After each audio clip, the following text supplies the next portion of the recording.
பெங்களூர் பிச்சில் ஒரு மேட்ச் விளையாடுறதுக்கே உங்களுக்குலாம் நாக்கு தள்ளுது. இப்படி இருக்கும்போது ஒவ்வொரு சீசன்லயும் 7 மேட்ச் விளையாடுற எங்களுக்கு எவ்வளவு கஷ்டமா இருக்கும். சும்மா சும்மா ஆர்சிபி கப் அடிக்க மாட்டேங்குது சோக்கர் டீம்னு சொல்றீங்களே, இப்போ புரியுதா எங்களோட கஷ்டம்?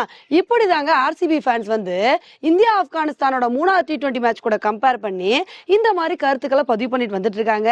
இன்னைக்கு நம்ம வீடியோல இந்த விஷயத்தை பத்தி தான் வந்து பார்க்க போறோம். நம்ம எல்லாத்துக்குமே வந்து தெரியும், இந்தியா ஆப்கானிஸ்தான் 3rd T20 மேட்சை அவ்வளோ ஈஸியா நம்மளால மறக்கவே முடியாதுங்க. ஏன்னா இந்த மேட்ச் பயங்கர இன்ட்ரெஸ்டிங்கா வந்துருந்துச்சு. ஃபர்ஸ்ட் மேட்ச் டை ஆகி சூப்பர் ஓவர்ல முடியும்னு பார்த்தா ஒரு சூப்பர் ஓவரும் டை ஆகி அதுக்கப்புறம் இன்னொரு சூப்பர் ஓவர் வரைக்கும் போய் தான் இந்த மேட்ச் வந்து முடிஞ்சிச்சு. எப்படியோ கஷ்டப்பட்டு நம்ம இந்தியா வந்து வின் பண்ணிட்டோம். இப்போ இதுக்கு தான் ஆர்சிபி ஃபேன்ஸ் என்ன சொல்றாங்கன்னா, இப்போ புரியுதா இந்த பிச்சோட கண்டிஷன் எப்படி இருக்குன்னு சொல்லிட்டு. இந்த மேட்ச்ல இந்தியா எப்படி வந்து பேட்டிங் பண்ண ஆரம்பிச்சாங்க. 22 ரன்னுக்கே 4 விக்கெட் வந்து போயிருச்சு. அதுக்கப்புறம் வேற எந்த பிச்சில அந்த மாதிரி பெர்ஃபார்மன்ஸ் கொடுக்க முடியுமா? அதுக்கப்புறம் ஒரு மிகப்பெரிய கம்பேக்கை கொடுத்து இந்தியா வந்து 200 ரன்னுக்கு மேல வந்து கூச்சாங்க. 200 ரன்னுக்கு மேல எடுத்துட்டு இந்தியா வந்து கேஷுவலா இருந்திருப்பாங்க. சரிப்பா பரவாயில்ல, இவ்வளவு ரன் எடுத்தோம்ல, இதை ஈஸியா டிஃபெண்ட் பண்ணிட்டு போயிட்டே இருக்கலாம் அப்படின்னு நினைச்சிருப்பாங்க.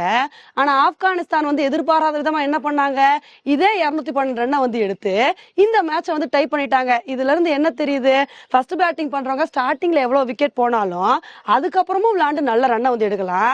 அதே சமயத்துல நம்ம ஃபர்ஸ்ட் பேட்டிங் பண்ணி எவ்வளவு ரன்னை கஷ்டப்பட்டு கூச்சாலும் அதை செகண்ட் பேட்டிங் பண்ற டீம் வந்து ஈஸியா சேஸ் பண்ணிட்டு போயிட்டே இருப்பாங்க. இதுதான் வந்து பெங்களூர் பிச்ல வந்து ஒரு மிகப்பெரிய சிக்கலா வந்து இருக்கும். இதனாலதான் வந்து பாத்தீங்கன்னா ரோஹித் சர்மாவே கஷ்டப்பட்டு இந்த மேட்சை வந்து வின் பண்ண வச்சிருக்காரு. சூப்பர் ஓவர் வரைக்கும் போய் அங்கேயும் வந்து மேட்ச் டை ஆகி அதுக்கப்புறம் சூப்பர் ஓவர் வரைக்கும் போய் கஷ்டப்பட்டு இந்த மேட்சை வந்து இந்தியா வந்து வின் பண்ணிருக்காங்க. ஏதோ அன்னைக்கு மேட்ச்ல நம்ம இந்தியாவுக்கு லக் இருந்தனால இவ்வளவு கஷ்டப்பட்டு கூட நம்ம இந்தியா வந்து வின் பண்ணிட்டோம். அதே சமயத்துல அன்னைக்கு ஆப்கானிஸ்தானுக்கு லக் இருந்து வின் பண்ணியிருந்தா நமக்கு எவ்வளவு கஷ்டமா வந்து இருந்திருக்கும். ஒரு மேட்ச் வின் பண்றதுக்கே நீங்க இவ்வளவு கஷ்டப்படுறீங்களே, நாங்க ஒவ்வொரு சீசன்லயும் 7 மேட்ச் வந்து இதே பிச்ல தான் வந்து விளையாடுறோம். அப்ப நாங்க எவ்வளவு கஷ்டங்களை வந்து சந்திப்போம் நீங்களே யோசிச்சு பாருங்க. இப்படிலாம் வந்து பிச்சு கண்டிஷன் வந்து இருக்கும்போது நீங்க உங்க இஷ்டத்துக்கு ஆர்சிபி ஒரு தடவை கூட கப்படிக்க லாயக்கே இல்லப்பா, ஆர்சிபி சோக்கர் டீம் சொன்னா எங்களுக்கு எவ்வளவு கஷ்டமா இருக்கும். கொஞ்சமாவது எங்களோட கஷ்டத்தை வந்து புரிஞ்சுக்கோங்கப்பா.